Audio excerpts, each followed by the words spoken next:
எல்லாம் மகாராஜாக்கள் அப்படி தானே இருந்தாங்க. எல்லா மகாராஜா அப்படி இருந்ததுக்கு வாய்ப்பு இல்லைன்னு. ரைட்டு. இப்போ 50வது படத்துலேயே அந்த காலத்து மகாராஜா, 75வது 100வது படத்தில் முதல்வர், பிரதமர், கவர்னர், ஜனாதிபதி. அதாவது மகாராஜ் கீழே தான் பதவி. நீங்கள் சொல்கிறது வந்து அது கீழே போயிடுதுல இல்லையா? இல்லை, இந்த காலத்துக்கு. இந்த காலத்துக்கானே மகாராஜாங்கிறது அப்படி யோசிச்சு வைக்கல. எனக்கு இந்த படத்துக்கு மகாராஜான் வச்சதே வந்து ஒரு சாமானிய அவன் முடித்திருத்தும் தொழிலாளி, அவனுக்கு மகாராஜான் பேர் வச்சு அவனை அந்த சீட்டை சிம்மாசனம் ஆக்கினது இருக்குல்ல, அது நான் ரொம்ப ரசிக்கிறேன். ஸோ அதனால் டைட்டில் வந்து 50வது படம் அப்படி இருக்குன்னு நினச்சி வைக்கவே இல்லை. அது அமைஞ்சு போச்சு. தயாரிப்பாளரும் சுதன் சார் இருக்குன்னு நாங்கள் நினைக்கல, இயக்குனர் இருக்குன்னு நினைக்கல, அது அமைஞ்சு போச்சு. ஸோ அது வந்து ஒரு இதுவாகிடுச்சுன்னு வச்சுக்கோங்க. இந்த மகாராஜா டைட்டில் ஓகே ஸ்ட்ராங்காக எதாக வேணும்னு ஃபிக்ஸ் பண்ணது எங்கள் ப்ரொடியூசர். ஒரு ரேண்டமாக இருக்கும்போது மகாராஜான்னு சொல்லும்போது இது வச்சுக்கலான்னு சொன்னார். இல்லை யோசிக்கலான்னு ஒரு 3 நாள் இல்லை இதுதான் வேணும் அப்படின்னு சொல்லி ஸ்ட்ராங்காக இது பண்ணது எங்கள் ப்ரொடியூசர் சுதன் சார். பிரேச்சத்தன் சார் தேடுறீங்களோ? மேடையில் ஒரு மாதிரி சொன்னீங்க, ஃபோன் எடுக்க மாட்டேங்கிறாருன்ட்டு. அவர் அதையும் மறுத்து பேசல. அவர் ஃபோன் எடுக்கலைங்கிறது உண்மை தான். அவர் காசு கொடுத்து படம் எடுக்க சொன்னாருங்கிறது உண்மை தான். எல்லாம் உண்மையும் சொல்லிட்டாப்புல. முக்கியமாக அவருக்கு நிஜமாக நித்தினுக்கு வந்து இன்னும் பேசவோ மறைச்சி பேசவோ தெரியல. நான் சொன்னேன் கொஞ்ச நாள் பழகிடும்டா, இன்டர்வியூலாம் பார்த்து கற்றுக்கூடா, மற்றவங்க இப்படிலாம் பேசணும் பார்த்து கற்றுக்கோன்னு சொல்லியிருக்கேன். அப்புறம் சார் விஜய் சார், அப்புறம் நீங்கள் காது எல்லாருக்காதையும் நீங்கள் இருக்கிறீங்க, ஆனால் உங்கள் காதில் கட்டு போட்டே இருக்குது அந்த ட்ரைலரில். ஆமாம் சார். அதுதான் சார் படம் வந்து பார்த்துட்டு சொல்லுங்கள் சார். ஆனால் என்கிட்ட சொல்லுங்கள் சார், மக்கள்கிட்ட சொல்லாதீங்க சார் ப்ளீஸ். விஜய் சார் ஒரு நிமிஷம் சார். சொல்லுங்கள் சார்.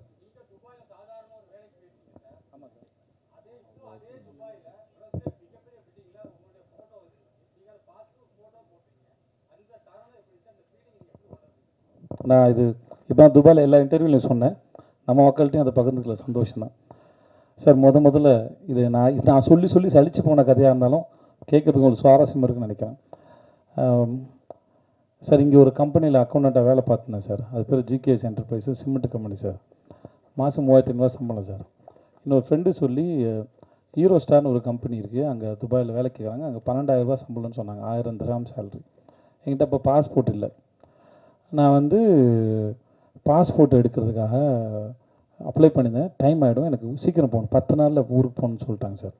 அப்போ வந்து நானே என்னோடய degree certificate, ration card, contact certificate எல்லாத்தையும் எடுத்துகிட்டு நேராக கமிஷன் ஆஃபீஸ் போய்ட்டேன். அங்கே ஒரு நல்ல மனுஷன் இருந்தார், எனக்கு யாரையும் எதிர்பார்க்கல. ஏன்னா ஏரியாவில் கவுன்சிலர் பார்க்கணும்னு சொன்னாங்க, காசு கொடுங்கன்னு சொன்னாங்க. கையில் சுத்தமாக காசு கிடையாது, எனக்கு எதுவும் தெரியாது. அப்போ நான் இருந்த ஏரியா ஓகே. அப்போது நான் நேராக எதுக்கு எனக்கு யாரும் தெரியாதும்போது நான் நேராக கமிஷன் ஆஃபீஸ் போயிட்டேன். அங்கே போய் இந்த டிபார்ட்மெண்ட் கேட்டு உள்ளே இருந்தது ஒரு நல்ல மனுஷன் இருந்தார். அவர்கிட்ட இதெல்லாம் காமிச்சு, சார் குடும்ப சூழல்னால நான் வேலைக்கு போகிறேன், எனக்கு இந்த மாதிரி கேட்குறாங்க சார், சீக்கிரம் போகணும் சார்னு. நல்ல நேரம் அவர் எடுத்தார் பாஸ்போர்ட். அந்த பாஸ்போர்ட் அப்ளிகேஷன் இவ்வளோ வந்திருந்தது சார். அதை எடுத்து என்னோடய அப்ளிகேஷன் எடுத்து, தம்பி நீங்கள் நாளைக்கு காலைல போயிடுங்க உங்கள் ஏரியா போலீஸ் ஸ்டேஷனுக்கு. ஏரியா போலீஸ் ஸ்டேஷன் போனேன். அவர் வந்து என்னை கேட்டார், உங்களுக்கு கமிஷன் ஆஃபீஸில் ஆள் தெரியுமான்னு. எனக்கு யாரும் தெரியாது, ஆனால் எனக்காக அவர் சொல்லியிருக்காரு. பாஸ்போர்ட் கிடச்சிது, வாங்கிட்டு ஊருக்கு போனேன். ஒரு கவர் கொடுத்துருந்தாங்க, அந்த கவரை பார்த்து பட்டேல்னு ஒரு தாத்தா வருவார், அவர் கூட்டிகிட்டு போகிறேன்னு சொல்லிட்டாங்க. அவருக்கு 75 வயசு, எனக்கு 20 வயசு. அப்போது அவர் வந்து என்ன 21 வயசு எனக்கு. அவர் வந்தார், விஜய் அப்படின்னாப்புல கூப்பிட்டு போனால். வெளியே வந்தால் பாலைவனத்தில் மழை பெய்யுது. நம்ம துபாயில் பெரிய ஆளாக போகிறோம்டா அப்படின்னு நினச்சி கனவுகளோடு நான் போகிறேன். அங்கேருந்து ஒரு 15-20 நிமிஷம் என்னோடய ரூமு. அது ஒரு 6க்கு 3 பெட் ஒன்று கொடுத்தாங்க. அப்புறம் முடித்தோடனே என்னை நேராக கோயிலுக்கு கூப்பிட்டு போனாங்க. சரி, கோயிலுக்கும் போயிட்டோம், கன்ஃபார்ம் ஆகிடுச்சு நான் பெரிய ஆளாக ஆகிறதுன்னு சொல்லிட்டு சாமியை பார்த்து அப்புறமா என்னோடய ஆஃபீஸ் போனேன், முதலாளியை பார்த்தேன். ஸோ இப்படி அப்புறம் ஆனால் நான் நினச்ச அளவுக்கு வாழ்க்கை மாறலை. அது ஓரளவுக்கு குடும்ப வறுமைக்கு சூழலுக்கு அது வசதியாக இருந்தது. நான் சம்பாரித்து போனோம், மாதம் 10,000 ரூபா அனுப்பிச்சிட்டு இருந்தேன் நான். ஆனால் அங்கே சுற்றின இல்லை. இப்போ நான் போகும்போது 3 வருஷமும் படித்து முடித்தோடனே குடும்பம் என் மேலே கொண்டு வரணும்னு நினைக்கிறேன். அந்த கனவுகளோட இளமையாக இருந்த காலத்தில் கனவு வந்து டெண்டராக இருக்கும். 20 வயசு எல்லாருக்கும் எதையா சாதிக்க மாட்டேன்னு ஒரு கனவு வந்து டெண்டராக இருக்கும். அதுதான் ரொம்ப ஆழமாக இருக்கும், ஏக்கம் அதிகமாக இருக்கும். அந்த சமயத்தில் நான் சுற்றின தெருக்கள் வந்து துபாயோட தெருக்கள். அங்கே தான் சுற்றிருக்கேன், அங்கே தான் ஏங்கியிருக்கேன், எதையாவது பண்ண மாட்டோமான்னு ஏங்கியிருக்கேன். ஒரு ஆப்கானிஸ்தான் போடுறதுக்கு ஒரு செக்கோஸ்லோவாக்கியா கம்பெனியோட போய் இன்டர்வியூ அட்டன் பண்ணி ஃபஸ்ட் ஒன் செலக்ட் ஆகிட்டேன். அன்றைக்கி எனக்கு சம்பளம் தரதா சொன்னது 75,000 ரூபா. கிடச்சிருந்தா அங்கே தான் போயிருப்பேன் நான். என்னோட அதிகம் படித்தவங்களுக்கு அடுத்த ரவுண்டில் நான் ஃபெயிலியர் ஆகிட்டேன், எனக்கு அது கிடைக்கல. ஸோ இப்போ அதுக்கப்புறம் திரும்பி வந்து பல வருஷம் கழித்து அந்த இடத்துல இப்படி பார்க்கும்போது நான் அதை எதையுமே பார்க்கல.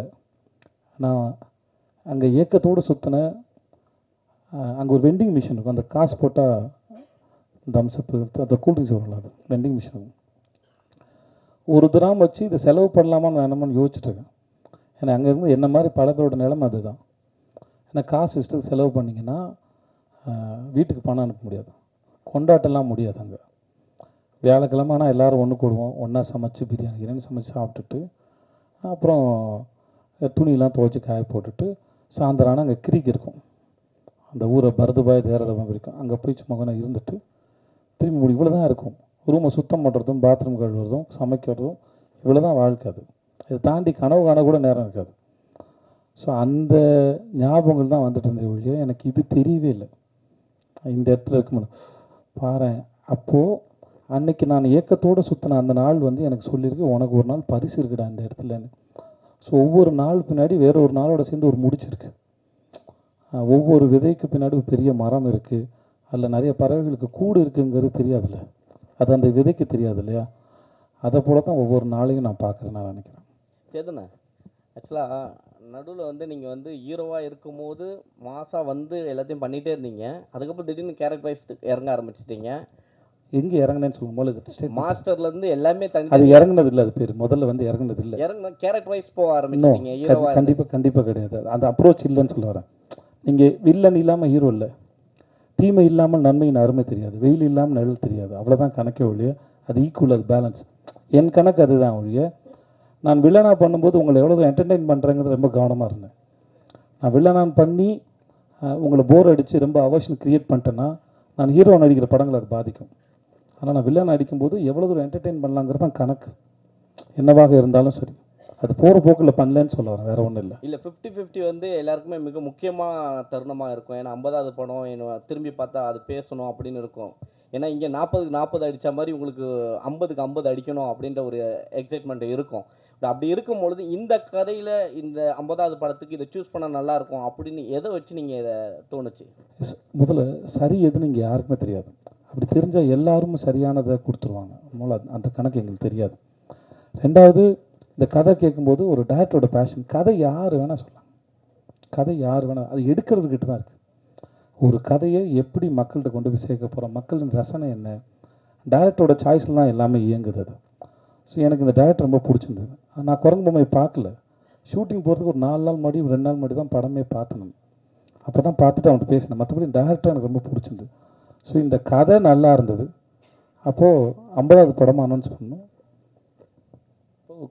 இவர் சொன்னார், சுதன் சார் சொன்னார், சார் நானே பண்ணிடுறேன் 50வது படத்தை அப்படின்னு. எனக்கு 25வது படமும் நல்லா பண்ணி கொடுத்தார். எனக்கு அவர் மேலேயும் பெரிய நம்பிக்கை இருந்தது. ஸோ அப்படி தான் அமைஞ்சது. இது எந்த பிளானும் இல்லை. அப்புறம் எனக்கு வந்து 50வது படம் நல்லா ஓடணும்னு நினச்சா அப்போ 49, 51வது படம் என்ன, எல்லா தயாரிப்புகளும் பணம் போட்டு எடுக்கிறாங்க. ஸோ எல்லா படமும் ரொம்ப முக்கியமான படம் தாங்க ஒழிய 50ங்கிறது ஒரு இந்த கடந்து வந்த பாதையை ஒரு ஞாபகப்படுத்துறதான்னு சொல்லி அதை தாண்டி வேறு உண்மை கிடையாது. எனக்கு அந்த எண்ணம் கிடையாது 50 நடிச்சிடணும், 100 பெருசாக ஓடிடணும். அப்படி பார்த்தா சீதக்காதிக்கு மாதிரி ஒரு படத்தை 25 படம் செலக்ட் பண்ணியிருக்க மாட்டேன். அந்த படம் வந்து நான் வர்றது 1/2 மணி நேரம் தான் வரேன் நான். ஆனால் ஒரு ஆர்ட் ஃபார்மோட ரெப்ரஸன்டேட்டிவ் அந்த கேரக்டர். கலை எந்த பாகுபாடும் இல்லாமல் எந்த வீட்டு பிள்ளையின் மீது கூட அது இறங்கும் அப்படிங்கிறது அந்த படம் சொல்ல வருது. அதுக்கு பணமோ பேரோ புகழோ பரம்பரையாக வர அறிவோ தெரியாது, எங்கே வேணால் இறங்கும் தான் அந்த படம் சொல்ல வந்தது. அப்படிப்பட்ட ஒரு படம் 25வது படமாக இருக்கிறதுல நான் பெருமை கொள்கிறேன். அது அந்த படத்தை நம்பினார்ல ஒரு தயாரிப்பாளர், அது வியாபார ரீதியாக பெருசாக போகாதுன்னு அவருக்கும் தெரியும். ஆனால் நல்ல படம், அது என்டர்டெய்னிங்கான ஃபிலிம் தான் அது. ஆனாலுமே அதை நம்பினார்ல, அது அவருடைய நம்பிக்கை. எனக்கு அந்த மாதிரி படம் கிடைச்சது எனக்கு பெரிய சந்தோஷம். டைரக்ட் சார் ஆக்சுவலாக மகாராஜான்றது எப்பயுமே வந்து ஒரு அங்கே ஒருத்தர் கோல்டு அந்த மாதிரி தான் எதிர்பார்ப்பாங்க. பட் ஆனால் நீங்கள் மகாராஜாவில் ஃபுல்லாக பிளட்டாகவே இருக்குது. இது கவித்துவமாலாம் ஆன்சர் பண்ண தெரிலண்ணே, கதைக்கு தேவைப்பட்டுச்சு வச்சுட்டேண்ணே.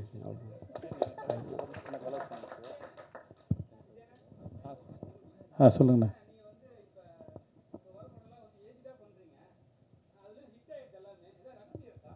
இவ்வளோ ஏஜில் பண்ணுற எனக்கே போர் அடிச்சு. இப்போ நான் வந்து வேணான்னு முடிவு எடுக்கிறேன், எனக்கே போர் அடிக்குது.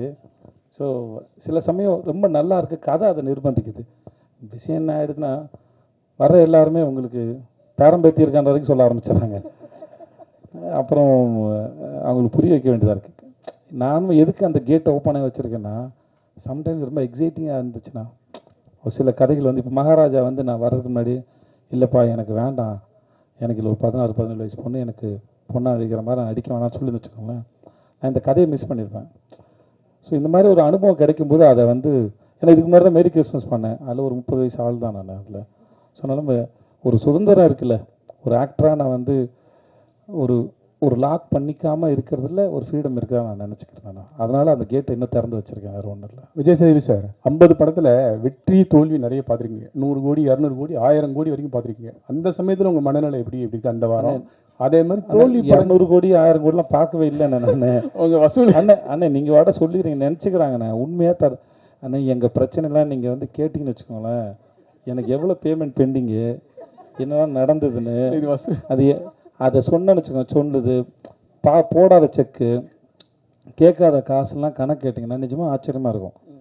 என்னதான் இருந்தாலும் படம் எடுக்க வராங்கல்ல, நம்புகிறாங்கல்ல, அதை மதிக்கிறேன். வருத்தமாக இருந்தாலும் ஒரு ஒரு படம் எடுக்க வராங்கன்ற நம்பிக்கையில் தான் அது பண்ணுறோம். அவ்வளோ. நீங்கள் என்ன கேட்டீங்க? வெற்றி தோல்வி அந்த மனநிலை எப்படி இருக்குது? வெற்றி வரும்போது அந்த வாரம் உங்கள் மனநிலை எப்படி இருக்குது? சில படங்கள் எதிர்பார்த்த அளவுக்கு போகலை, அந்த வாரம் மனநிலை ஏதாவது நீங்கள் காரணத்தை அனலைஸ் பண்ணி முடிச்சிடலாம், வேறு ஒன்றும் கிடையாது. இப்போ சில சமயம் வந்து முன்னாடி தெரிஞ்சிடும், வேறு காரணம் வேறு ஒருத்தரால் படம் உருவாச்சுன்னா ஒருத்தர் தவறுது. ஒரு படம் பண்ணுறதுக்கு நிறைய பேர் தேவைப்படுறாங்க, தன் சூழல் தேவைப்படுது. அனலைஸ் பண்ணி பார்த்துட்டு அடுத்த முறை தப்பு பண்ணக்கூடாது அப்படின்னு மட்டும் நினச்சிக்கிறோம், அவ்வளோதான் இருக்க வழியாக, மற்றபடி இல்லை. சரியாக இருந்தாலும் ஏன் இது நடந்ததுன்னு தெரிஞ்சுக்கிறதும், சரியில் இருந்த தவறு. இப்போ 96 வந்து பெரிய ஹிட் ஆச்சு. அன்றைக்கி நைட்டு வந்து பிரேம் சார் நான் ஃபோன் பண்ணேன், எல்லோரும் என்னை பாராட்டினாங்க. ஆனால் 11 மணி இருக்கு நான் பேசினேன். சார் நான் எங்கெல்லாம் கேரக்டர் விட்டு வெளியே போனால் நீங்கள் நினைக்கிறீங்க சார்? அவரும் ஒரு 5 இடம் சொன்னார்.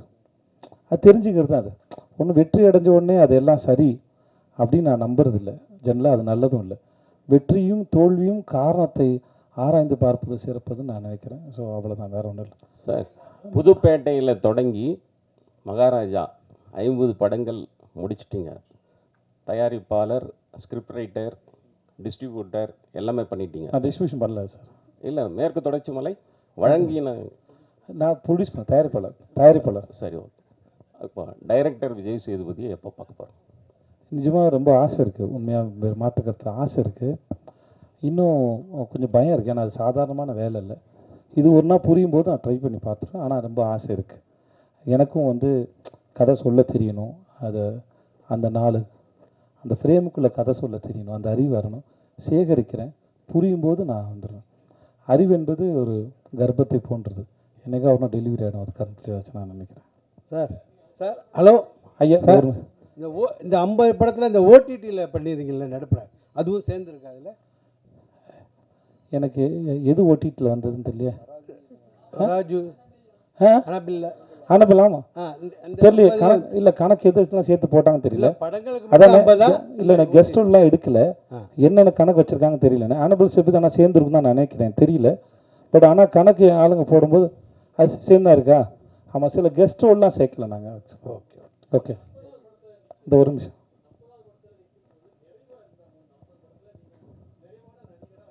சார் நிறைவு அடையலை சார். நிறைவு அடைஞ்சிட்டா அது முடிஞ்சு போச்சுன்னு அர்த்தம் சார்.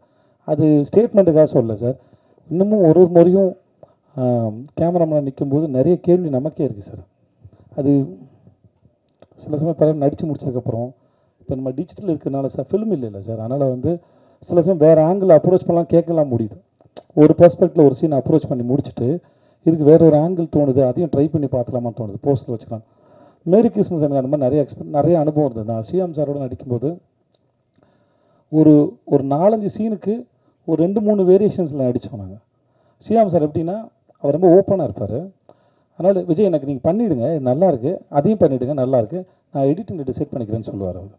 ஸோ அந்த மாதிரிலாம் நிறையா இதெல்லாம் கிடைக்கும். ஸோ எவ்வளோ கலை என்பது அதான், எவ்வளோ தேடினாலும் எவ்வளோ தோணினாலும் அது அமரும், அது வந்துக்கிட்டே தான் இருக்கும், அது வந்து குறையாது. ஸோ அதனால் அந்த எக்ஸ்பீரியன்ஸ் தான் சார் ரொம்ப அழகு. ஒரு ஸ்டேஜுக்கு மேலே தன்னிறைவு அடைதல் இல்லைன்னு நினைக்கிறேன் ஆர்ட் ஃபார்ம் பொறுத்த வரைக்கும். அதை நீங்கள் எக்ஸ்பீரியன்ஸ் மட்டும் தான் உங்களை வந்து என்ஹான்ஸ் பண்ணும், இல்லை என்கரேஜ் பண்ணும், இல்லை அதை வாழ்கிறத சுவையை வந்து ரசிக்க வைக்கும் நான் நினைக்கிறேன். விஜய் சேவி சார் நீங்கள் நடித்த 50 படத்தில் தனிப்பட்ட முறையில் பிடிச்சிங்கன்னா கடைசி விவசாயி, எனக்கு ஆண்டவன் கட்டளை, சூப்பர் டீலக்ஸ், அந்த மாதிரி நீங்கள் ரொம்ப ரசித்து பண்ண படம் என்ன படம்? ரொம்ப கஷ்டப்பட்டு மன ரீதியாக உடல் ரீதியாக பண்ண படம் என்ன படம்? நீங்கள் சொன்ன படம் கடைசி விவசாயம் இருக்குல்ல சார், ரொம்ப கஷ்டம் சார். அது ஸ்பிரிச்சுவல் வந்து உணர்றது இல்லையா சார், அதுக்கு பெரும் காலம் எடுக்கும்.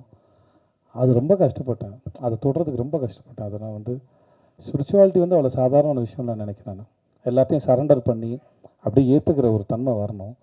அது எனக்கு இன்னும் வாழ்க்கையில் வரல. ஆனால் அது பெர்ஃபார்ம் பண்ணும்போது அது ஃபேக்காக பண்ணிடக்கூட ரொம்ப மெனக்கேட்டேன். ஓரளவு நான் தொட்டான்னு நினைக்கிறேன். அது பண்ணும்போது எனக்கு எப்படின்னா, அங்கே மக்கள் வந்து என்னை நம்பினாங்க. நான் விபூதி இங்கே வச்சுருந்தேன், அந்த சுருக்கு பேர்லேருந்து அடிச்சுன்னா கையில் விபூதி வந்துடும், உள்ளே கை விடுது, இப்படி அடித்தாலே வந்துடும். வரிசையில் நின்று என்ன வர வேணும்னு கேட்பேன். மழை பெய்யும், காடு நல்லாயிருக்கும் போங்க, அடுத்து என் புள்ள நல்லா படிக்கும், புள்ள நல்லா படிக்கும் போ அப்படின்னு எல்லாம் விபூதி பூசிவேன் நான். அது நான் வந்து மனசார தான் நான் அதை செஞ்சேன். நான் அந்த கதாபாத்திரம் ரொம்ப ரசித்தேன். நான் எழுதுனத மணிகண்டன் கேட்டேன், எப்படி தலைவர் அது எழுதுனீங்க அப்படின்னு. ஸோ அது ரொம்ப கஷ்டமானது. சூப்பர் டீலர்ஸும் சாதாரணமான விஷயம் இல்லை. அது குமாரராஜான்னு ஒரு மாபெரும் அந்த டைரக்டர் இல்லாட்டி அந்த மாதிரி கதையை வேறு யாரும் நம்பி நான் போயிருப்பேனான்னு கூட எனக்கு தெரியாது. ஏன்னா அந்த படம் நான் என்னை நம்பி போகவே இல்லை. பாலகுமார் ரொம்ப கஷ்டப்பட்டிருக்கேன். நிறைய படம் இருக்குது. அது சில சமயம் உங்களுக்கு படமாக தெரியாது. சில சீனில் போய் நிற்கும்போது எம்டி ஆகிடும். ஒரு இடம் இரவி பண்ணும்போது கார்த்திட்டு நான் கேட்டிருக்கேன். ஒரு சீன் பாபி அடித்து கொள்கிற சீன் ஒன்று இருக்கும். அன்றைக்கி எனக்கு வாழ்க்கையிலையும் பிரச்சனை இல்லை, ஒன்றுமே இல்லை. ஆனால் நடிக்க வரல, அன்றைக்கி நடிக்க வரல. நான் சொன்னேன், தலைவா நடிக்க என்னன்னு தெரியல, வரல தலைவா, மைண்டில் ஒன்றுமே இல்லை தலைவா, வீட்டில் சண்டை இல்லை, எந்த பிரச்சனையும் இல்லை தலைவா, கடன் தொல்லை இல்லை, ஆனால் ஏன் தெரியல தலைவா, மைண்டு ரொம்ப எம்டியாக இருக்குது, நீங்கள் ஒரு நாள் மட்டும் என்னை பொறுத்துக்கிட்டு எதாவது காப்பாற்றுங்கன்னு. அன்றைக்கி வேறு சீன் எடுத்தார், அந்த சீன் எல்லாம் அடிக்க முடியல. ஸோ இந்த மாதிரி ஒரு படம்னு இல்லை, ஒரு கேரக்டர்னு இல்லை, சில சமயம் ரொம்ப சாதாரணமான விஷயம். கூத்துப்பேட்டில் முதல்ல போகும்போது நீங்கள் நடிகரானு உங்களை அப்சர்வ் பண்ணுறது செக் பண்ணுவாங்கன்னா எஞ்சி போய் அந்த சுவிட்சு போடுங்கன்னு சொல்லுவாங்க. சாதாரணமாக சுவிட்சு போட்டு போயிடும்ல, 10 பேர் முன்னாடி உட்காந்துக்கும் எஞ்சி சுவிட்சு போடும்போது ரொம்ப கான்சியஸ் ஆகிடும். அதுவே நடிப்பு தான் சொல்லப்படுது. ஸோ நடிப்புங்கிறது மிக அற்புதமான காட்சியோ கஷ்டமான காட்சியோ அழுது நடிக்கிறதில்ல, எல்லாமே அதுக்குள்ளே பொருந்தும், அந்த நிலையில் உட்கார தான் பொருந்தும்.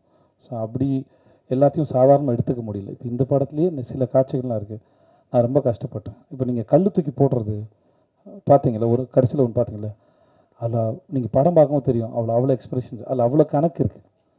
நீங்கள் கதை பார்த்துட்டு வரும்போது அந்த இடத்துல உங்களுக்கு அத்தனை சேர்ந்து வந்துடணும், நான் அதை தொட்டுறணும் உங்களுக்கு. நான் அதை கொடுக்கலன்னா அந்த இடத்துல நான் என்ன முதல்ல ஏமாற்றிக்கிறேன்னு அர்த்தம். ஸோ அதனால் இப்படி எல்லாத்துக்கும் ஒரு கணக்கு இருக்குன்னு சொல்ல வேறு ஒன்றும் இல்லை. விஜயண்ணா இங்கே ஹாய்ண்ணா.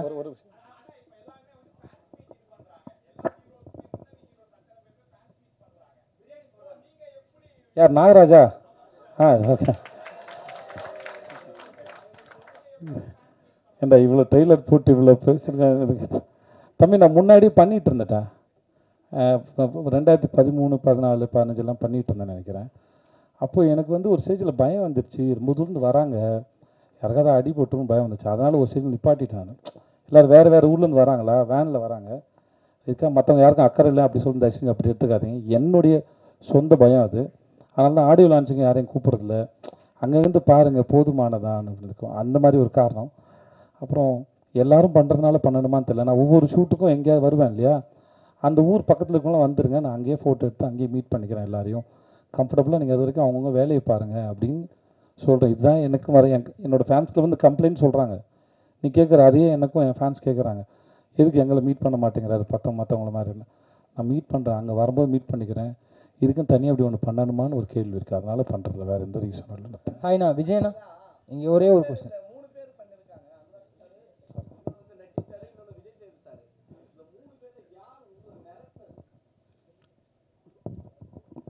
இவர்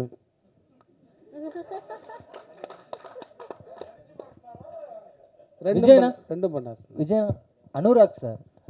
ஆக்சுவலி இவர் தான் சார் இல்லை மிரட்டினாப்ல பாருங்க, மிரட்டின அனுராக் சார். ஆனால் அனுராக் சார் அவர் எப்படிப்பட்ட டேரக்டர் நீங்கள் பார்த்துருப்பீங்க, அவர் கூட வேலை பண்ணணும்னு நினச்சிருப்பீங்க. இப்போ அவர் எப்படிப்பட்ட ஆக்டருங்கிறதும் உங்களுக்கு தெரிஞ்சிருக்கு, சூப்பரான ஆக்டருங்க. அவர் கூட நீங்கள் கதை பண்ணணும்னு ஏதாவது டிஸ்கஸ் பண்ணியிருக்கீங்களாண்ணா அவர் டைரக்ஷனில்? நானே கேட்டேன்.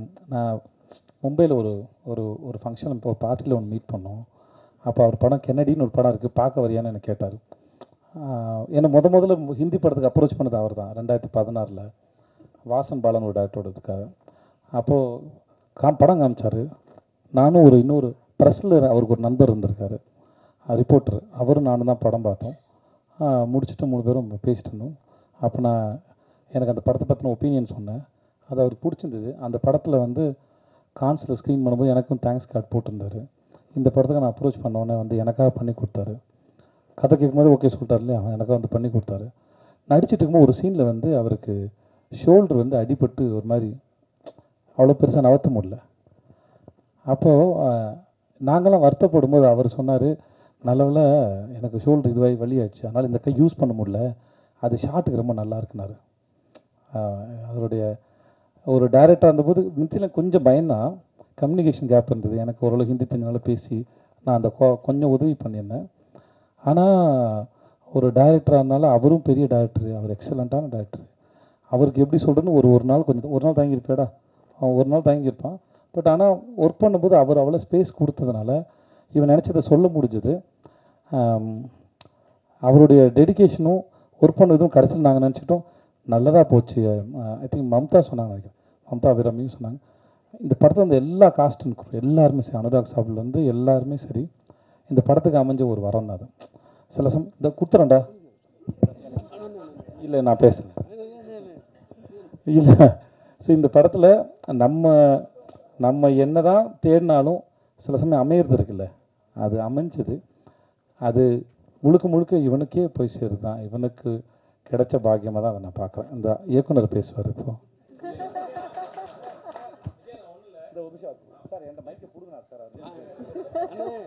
ஒரு பாயிண்ட் சொல்ல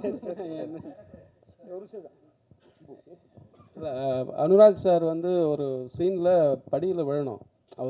அவர் பாடி வந்து ரொம்ப ஃபேட்டாக இருக்கும். நமக்கு அது ரொம்ப சார் நீங்கள் லைட்டாக விடுற மாதிரி பண்ணிக்கோங்க, டூப் வச்சு மேட்ச் பண்ணிக்கலாம் அப்படின்னு சொல்லி நமக்கு அது தெரியல, ரொம்ப பிடிச்ச மனுஷனால ஒரு மாதிரி ஒட்டிக்கிட்டு குழந்த மாதிரி ஒட்டிக்கிட்டு அவர் பார்த்துட்டு ஏதோ பண்ணிகிட்டு இருந்தேன். கேமரா சரி சும்மா படுங்க சார், சும்மா ஒரு கியூ மட்டும் கொடுங்க அப்படின்னா டப்புன்னு உழுந்து புரண்டிட்டார். அது கேமரா தெரியாமல் நான் பாட்டு உள்ளே போயிட்டேன். அவர் பிடிச்சி திட்டாரு, அறிவு நீ டைரக்டர் அது என்னது அப்படின்னு சொல்லி திட்டிட்டு அப்புறம் கூப்பிட்டு வச்சு பாடம் எடுத்தார். இப்படி இருக்கணும், நீ பயப்படக்கூடாது, யார் என்ன இருந்தாலும் அப்படின்னு சொல்லி கிட்டத்தட்ட அதுக்கடுத்து ஒரு லென்த்தாக உருண்டிட்டு வரணும். அண்ணன் சொன்ன மாதிரி கை உடஞ்சி போச்சு.